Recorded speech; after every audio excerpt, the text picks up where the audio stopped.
Hello, and thank you for joining us. I'm Frank Bellavia with School and Community Relations, and I'd like to welcome you to this information session on the elementary school planning initiative that we currently have underway and that we announced last week. Hopefully this session provides families and staff with some information about this process and answers some of your questions as we move forward. Before we begin, though, I want to welcome Interim Superintendent Cynthia Johnson to make a few remarks. Hello, and welcome to this information session for elementary school planning. As APS is projected to enroll more than 30,000 students in 2021, our staff is examining the challenges and opportunities this presents. We are all in this together as we continue to ensure that students can learn and thrive in safe, healthy, and supportive learning environments. Thank you for taking the time to learn more about the elementary school planning challenges and proposals. We hope to hear your ideas and suggestions. I encourage you to visit the APS site for more information about this process. Thank you, and I look forward as we continue working together in the best interest of students and our school division.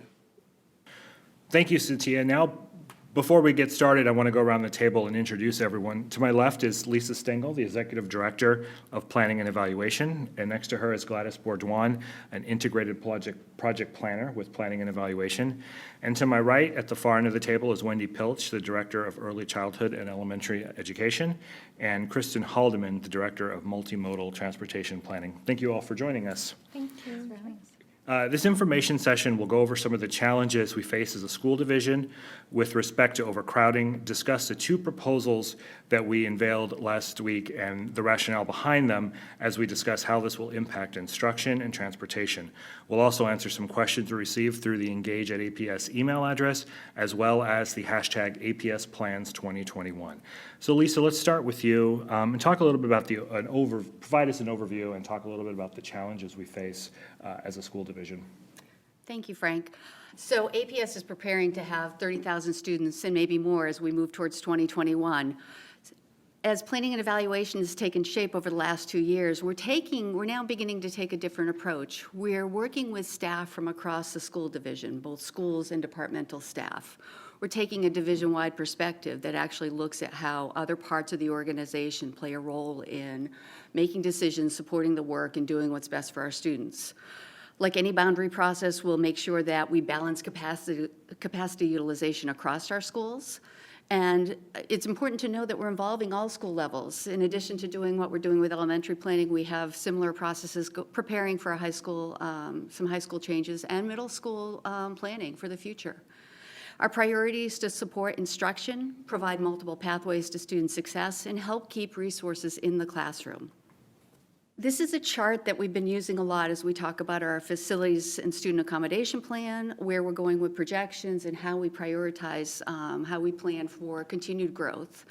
Our last set of projections in 2018 showed that we expect to see a lot more elementary students over the next 10 years of the CIP.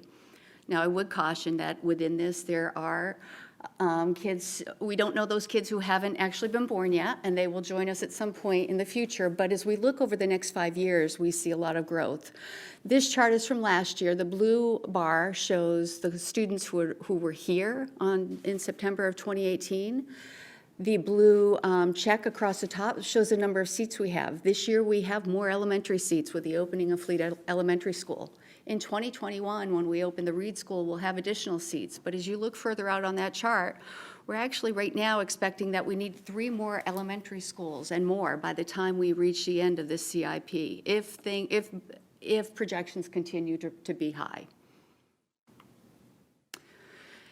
One of the steps we took this year in partnership with the Facilities Advisory Committee to take sort of a different approach to how we look at where we have seats and how we're going to meet the needs.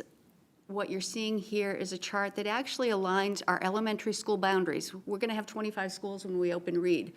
This aligns it with the planning corridors that are used for Arlington County.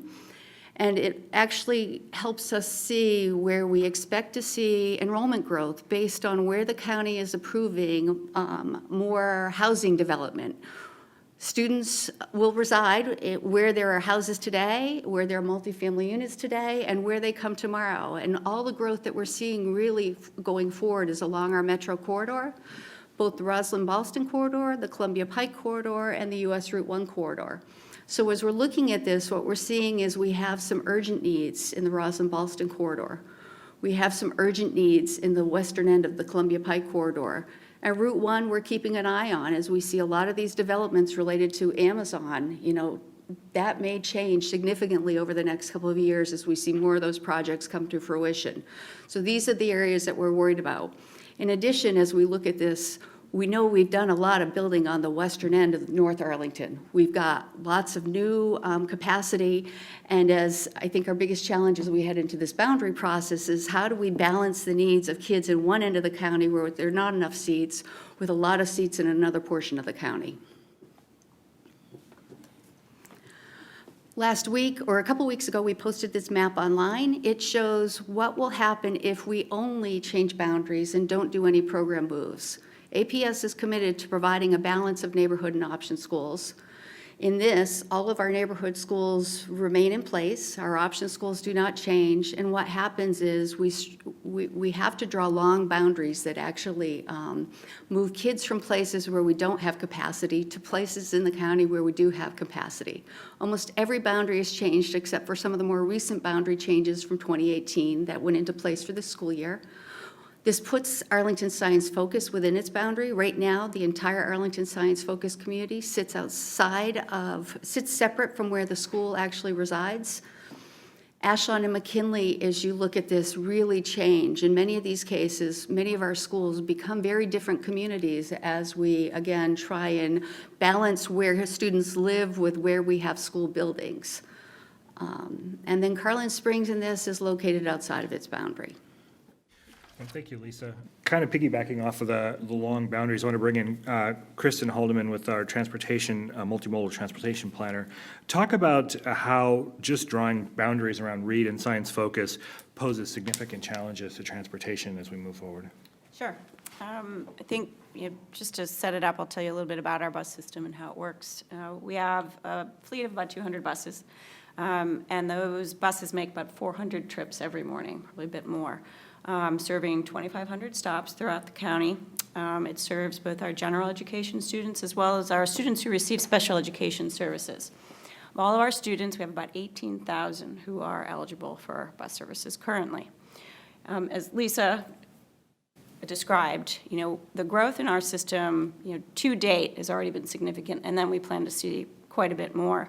With the increasing demand on all of our resources, what we see on the bus side are some real challenges in our ability to deliver our core services and to really meet the goals that we have for bus transportation, which is to get our students to school on time and ready to learn. And when I say ready to learn, it means they're not sitting on buses for excessive amount of time. We're not picking them up at the crack of dawn, if you will, when kids would be, we'd rather see them in bed for a little bit longer.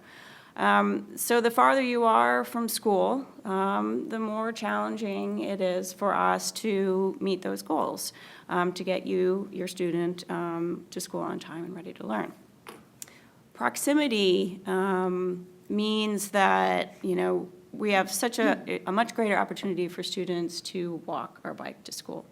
And we want to maximize those opportunities. What we see in the sample boundary map that Lisa pointed to earlier is that all of a sudden the boundaries become sort of long, and students are living farther from the school. We're moving students out of a walk zone, out of a place where they have an opportunity to walk or bike, and we're having to put them on a bus. The more students that come to the system and have to be bused, again, we run into, our challenges just continue to sort of grow exponentially in terms of our ability to provide that service. So by taking a more holistic look, I think, at where our facilities are located and trying to maximize those opportunities for walking and biking, the demand on the bus system remains manageable. Thank you for that explanation. And real quick, Lisa, just to go over, if we just drew boundaries around Reed and place science focusing, we're looking at affecting about 4,000 students across the system, and that's basically neighborhood students. It's all neighborhood students. As you know, if you're an option school student, your family has a choice. Once you're in the lottery, you can continue and move with the program, which we saw this year with families at Montessori and HB Woodlawn. However, if you're a neighborhood school, you don't have a choice. If a boundary change happens and you all of a sudden enter a new boundary, you're going to have to move with that school eventually. And with that, I want to bring in Gladys Bourgeois to talk about the two proposals and the reasons why these two proposals were introduced. Thanks. So yes, we have shared with the community, posted online, two draft proposals which explore moving some schools from their current locations to another site. And that is based on the challenges that we face in creating neighborhood school boundaries alone. And these decisions are going to help us in moving forward with creating boundaries in the fall of 2020. The first proposal is, Proposal 1, is that we're moving, the majority of McKinley students would move to Reed, to the new Reed School. Arlington Traditional, a countywide program, would move into the McKinley building. Key Immersion, over by Roslyn, moves to the Arlington Traditional building. And the Key building would become the neighborhood school for that area where we much need elementary seats. This proposal would keep more McKinley students together. Right now, 40% of McKinley students live within the Reed walk zone already. It allows approximately 100 more students, including siblings, to enroll in ATS from its waitlist. It places immersion in a central location at ATS, and it creates neighborhood seats in that high-growth Roslyn area. If this proposal is adopted, then we would expect, instead of the 4,000 students that we have been talking about that would move with creating as neighborhood boundaries alone, this would move more than 2,400, or about 23% of all neighborhood elementary students would be reassigned to another school. About 18% of elementary neighborhood school students who would live in a walk zone would become eligible for a bus. In Proposal 2, very similar. The majority of McKinley students move to Reed. Arlington Traditional, countywide program, moves to the McKinley building. Campbell Expeditionary Learning moves to the Arlington Traditional building. Key Immersion moves to the Carling Springs building. The majority of those Carling Springs students move to Campbell. The Campbell building becomes a neighborhood school, and the Key building becomes a neighborhood school. In this proposal, we would continue to want to keep more McKinley students together, allows the same, about 100 more students, including siblings, to enroll in ATS from the wait list. It moves Campbell EL to a central location, moves immersion to an area with a high number of Spanish speakers. It moves the majority of Carling Springs students to a walkable neighborhood school at Campbell. Right now, Campbell Elementary School could become a fully walkable neighborhood school. Those students who currently attend Carling Springs today are being bused to Carling Springs, and they live right around the Campbell school. And the goal continues to create a neighborhood seats in the high-growth area of Roslyn, and it allows for future capital efforts to focus on the Columbia Pike area. In this proposal, we would move more than 2,100 students, or about 20% of neighborhood elementary school students would be reassigned to another school. About 13% of elementary neighborhood students who would live in a walk zone would become eligible for a bus. All right. Thank you, Gladys. Very So specific. this proposal seems like it drastically cuts the number of students who would be affected by just redrawing neighborhood boundaries. Right, correct. Wendy, when we talk about moving schools and moving programs, how does this affect instruction, and what does APS do to support that? Well, in APS, we are committed to our neighborhood schools, and we're also committed to our option programs. We have such high levels of teaching in all buildings, and we would continue to support that regardless of which building an option school or neighborhood school would reside in. We would have some things that we need to consider when we think about expeditionary learning. The outdoor learning space is an integral part of that learning. And so we would need to take some time to think about if the Campbell program, EL program were to move, to take a look at how we can continue to support outdoor learning in the new building. So that would be one area that we would want to continue to support. For our immersion program, we are committed to continuing our immersion programs and potentially growing them.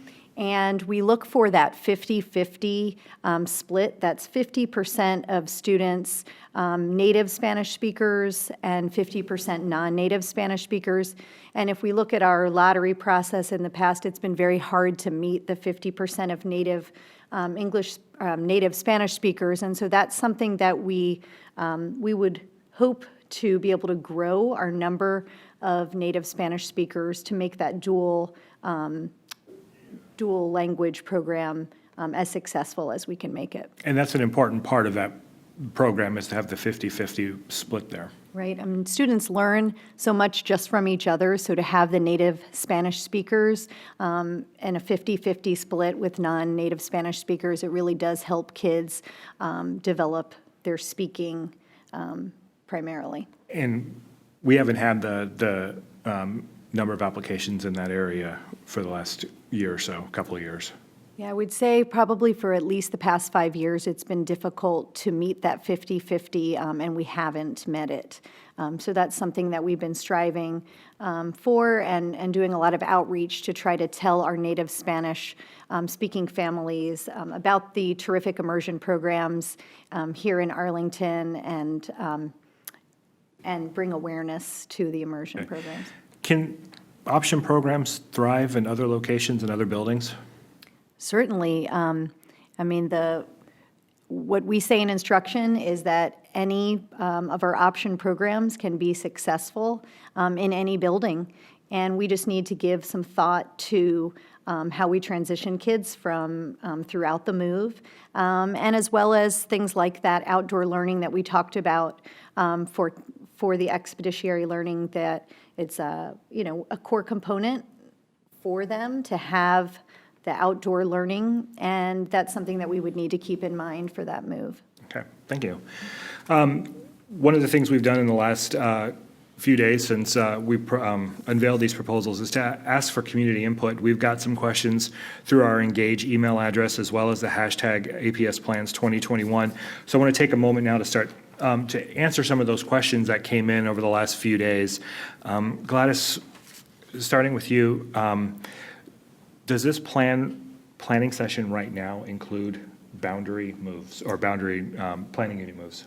No. In planning for 2021, the proposals include moving some schools to other school sites before we create neighborhood boundary zones in the fall of 2020. Okay.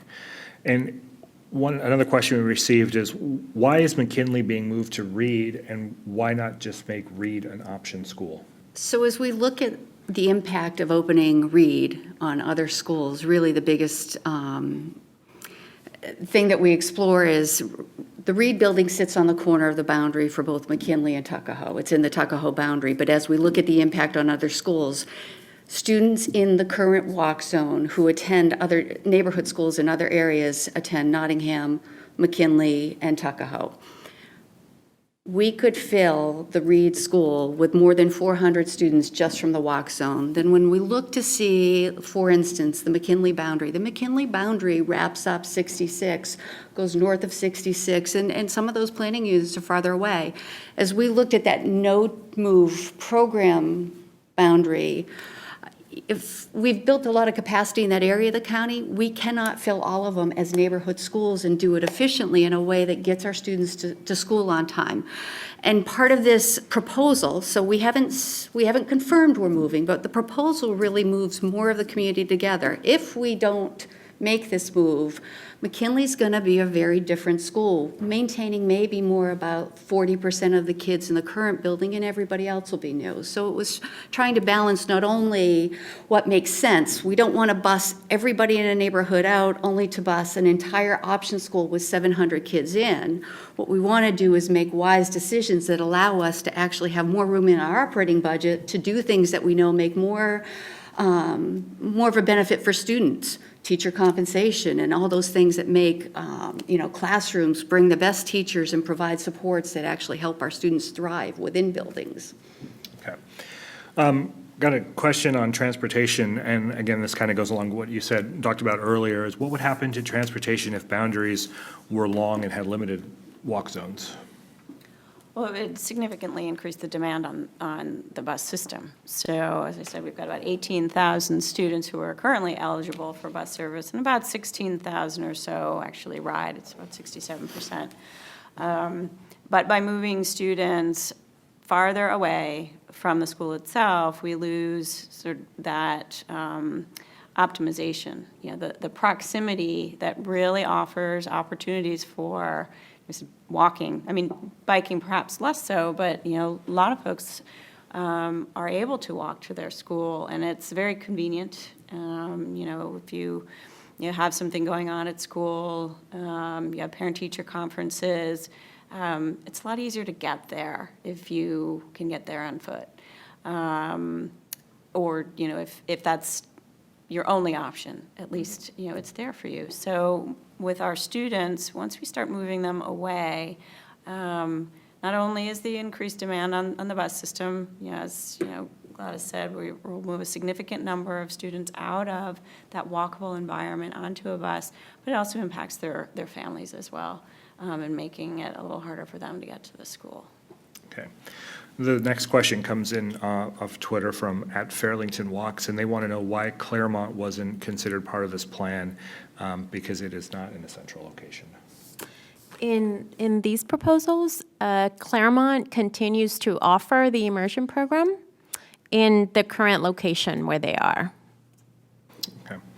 Another one off of Twitter from the hashtag, this is from @TerryThinks, wants to know, why are these the only two proposals being considered? And also has transportation infrastructure been taken into consideration? When, in preparing for, and in looking at the challenges and preparing for boundaries that are going to take place in the fall of 2020, we have had several discussions with cross-departmental teams, with our instructional teams, and we looked at several challenges and some opportunities that were available to us.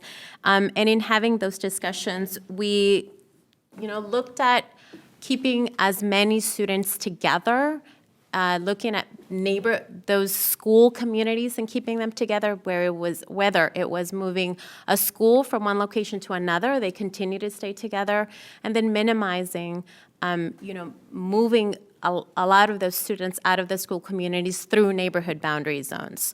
So that was one of the things that we looked at. We looked at proximity and then those opportunities for students to walk and bike to school and sort of maximize those opportunities. In these proposals, that was another thing that we looked at. And we looked at the bus demand and making that manageable for our school system. And of course, another thing that we needed to look at is to meet those high growth demands for neighborhood seats in those high growth areas. So that's why we came with those proposals. We feel that they meet those goals that I just went through. Okay. Another question that came in was why propose move Carlin Springs to Campbell, since that is a smaller building than the current Carlin Springs building? As we looked at sort of the framework that we developed over the summer with instructional leaders from both the elementary schools and across our departments, we came up with some guidelines. And some of the guidelines looked at, again, how we use resource, proximity, and a desire to actually make immersion more accessible to more of our Spanish-speaking families. So that's where that combination comes out. Carlin Springs is not a great walkable site for the current neighborhood. the students who are actually in the neighborhood, the majority of them could walk to Campbell. However, this is the area where I believe this ties into the work on the CIP, which will be worked on later this year. As we look at what properties we can develop in the timeline we need, we see that as an end of the county where we really need to put, we need to plan for probably our next elementary school or some addition renovations like we've done at McKinley and Ashland and other schools. Part of that idea was making it much more walkable to the students nearby, but also using Carlin Springs as a countywide option. Since we already have to bring a lot of buses to that site, can we be wiser in how we use those resources? Okay. And another question coming off of Twitter, and this is at Tom Fatoris. Why not move choice schools to places that are under capacity, such as Nottingham, Discovery, or Tuckahoe? So we looked in scenarios and played with this within our planning for this work. And, in each of the scenarios, they're under capacity, they're not under capacity much. Right now, we're looking at siting. A boundary change will hopefully fill all those schools. Planning units don't come with perfect numbers of kids to balance enrollment everywhere. We did look at what made sense, and really, as we looked at the impact of Reed and where it sits in location to other schools, the biggest schools that's going to be impacted again is McKinley. We're taking the majority of their kids and moving them into a new building. All right, I know that we have a time frame for this, and we wanted to stick to that. So the rest of these questions that we didn't get to, we posted on FAQs that are updated as they come in, so they'll constantly be updated on the Engage webpage that's specific to this elementary boundary planning process. So if we didn't get to your question, we apologize, but you can look there at the Engage page for that FAQ. Just real quick, wanted to talk about the timeline for this. So over the next couple of, over the next month or so, we'll have a lot of community engagement opportunities. For school board action, the staff will present the final revised scenarios and whatever they come up with over the next couple of months to the board for information item on January 9th. On January 30th, we'll hold a public hearing on those final proposals. And then the school board is scheduled right now to take action on those on February 6th. And then these would take effect for the start of the 2021 school year. Some community engagement activities you can see here. We have a number of them. We have an online questionnaire coming out soon, probably before mid-November to families to fill out. We have a CIP work session coming up on November 6th. We have some what we heard community hearings, community meetings in December. Some are in Spanish, and one is online, so you can see that here. Continue to ask your questions and engage at APS, at the email address engage@apsva.us. You can also use the hashtag APSPlans2021 to ask us questions. Please come out to these meetings. Please get involved in this. We know this is a challenging process, not only for schools, for staff, and for families. We want to hear from everybody and make sure that everybody is heard. Again, I want to thank everybody up here for joining us and answering questions, and we'll talk to you soon.